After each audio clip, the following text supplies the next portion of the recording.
I'm Logan Crawford, and right now on Spotlight, we are talking to a fantastic artist by the name of Kat Alyst. That's right, a catalyst is a woman who is an agent of change. That's her screen name, that's her persona, and she really is an agent of change. If you take a look at her website, it is mynameiskat.com. It has a wild collection of vivid photographs that show people in all different types of situations that are truly inclusive. And we are delighted to have Kat on the show today. Kat, thank you so much for joining me. Thank you for having me. I'm excited. My pleasure. My pleasure. Let's talk about your new work. Someone is trying to tell you something. What is that all about? Yeah, so that was my first solo show with a collection of self-portraits. I wanted to discuss kind of more taboo subjects that are a little hard to talk about sometimes and paint them in a bright, saturated, colorful palette. I ended up choosing myself as the model just strictly because I felt that what I was trying to share with everyone was so personal. I didn't want a model to say, wait, what am I signing up for? But I do work with a lot of great models that would have been down for the cause. But it's predominantly to spread awareness on mental health and identity, and as kind of the foundation of my work in progress after that. Well, it's wonderful. Now, are you a photographer? Are you a model? Are you both? Tell me a little bit about that. And these self-portraits, do you actually shoot them yourself? Yeah, so I generally build the sets. If I don't have access to a way to find all the things I need to build the set, I look into renting studio spaces, or some kind of space that might have a good start to my vision.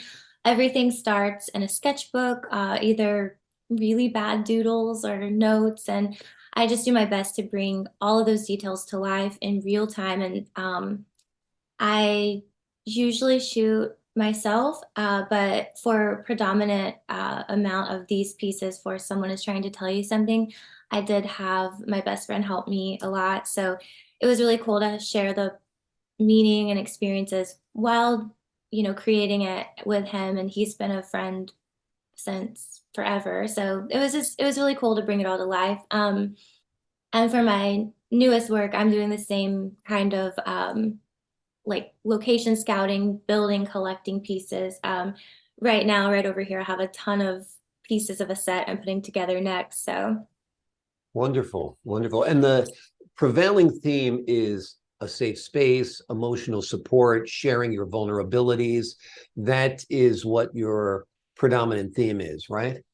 right, yeah. And so I want to evolve that into my newest work, which still doesn't have a name, but based off of someone is trying to tell you something. And the reason I named it that is because I personally, and I was just putting all of my messiness, human experience out there in case anyone either related or they felt a little more support from, okay, it's okay to not be okay. And we hear that, but I think, and we read that, and it is important to have that around. But I personally feel a little more hands-on support when I see someone being messy, being like, hey, I'm a grown up that's still figuring it all out. And I think it's okay for in that place.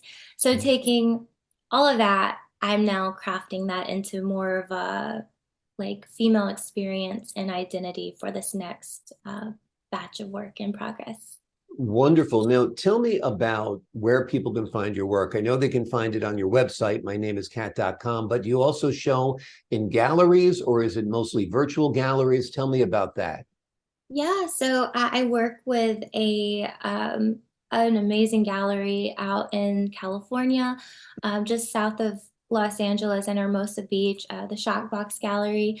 I'm one of the program artists there, so it's really cool because where I'm constantly sketching and planning and prepping for my newest personal pieces, they keep me actually producing with their group shows they have every couple of months. And it's really cool to talk with all the other program artists and see what they're up to. And we bounce ideas off each other. And I think we start to see each other get inspired from each other, which is Mhm. really, really cool. So I have a lot of work with the Shockbox Gallery.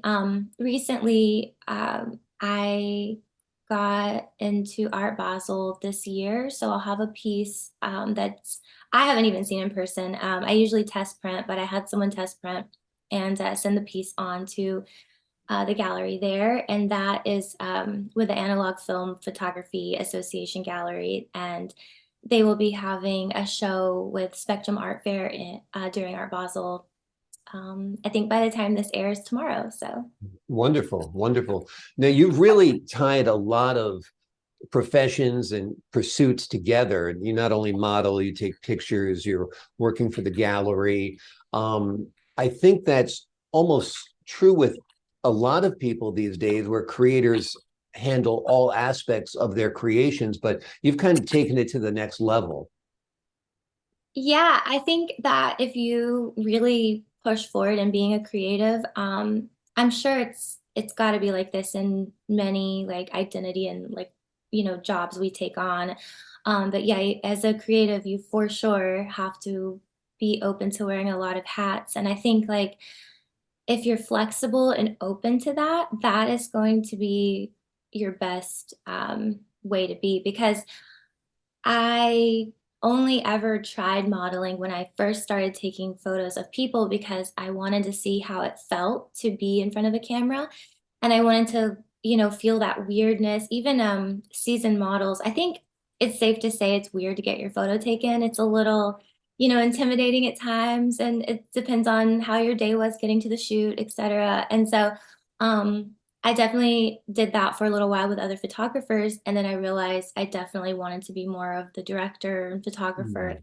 Mm. And then I think as I was like building my photography art career, I did so many different photo shoots, like from weddings and corporate headshots, and but then to fashion editorial sets with like 50 people in a soundstage, and trying to shoot a commercial, and just different ways to stay open and say yes to opportunity that feels like a good truth to check out. And but I think at the end of the day, I knew I was creative, but I think after trying my hand here and there, I wanted to finally solely focus on being a professional artist.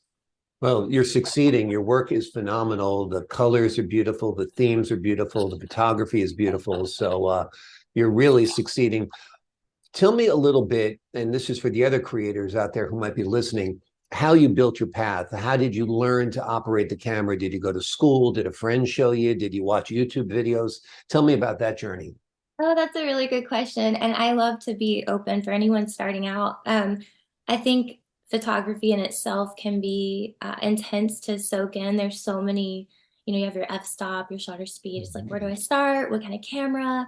So I try to keep this as simple as possible. I just say start with what you have. And if you were like me, you didn't have a lot of resources starting out, you didn't have a lot of money, I definitely did find going to art school really, really beneficial for me.